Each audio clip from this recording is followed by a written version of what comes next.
Short ஆகிருக்குன்னு நினச்சேன், ஆனால் short ஆகலை. ஆனால் ஆன் ஆகுதான்னு தெரியல. ஆஃப் பண்ணிவிட்டு ஆன் பண்ணேன், வரல. மறந்துட்டேன், மழை பெஞ்சு எடுக்காம விட்டேன். சார்ஜ் ஆன்ருக்கா வச்சுருந்தேன்.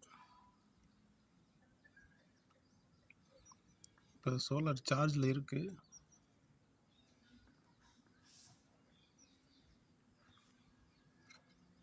ஆன் பண்ண ஆன் ஆக மாட்டேது. எவ்வளோ போச்சுன்னு நினைக்கிறேன். என்ன பண்ணுறதுன்னு தெரில.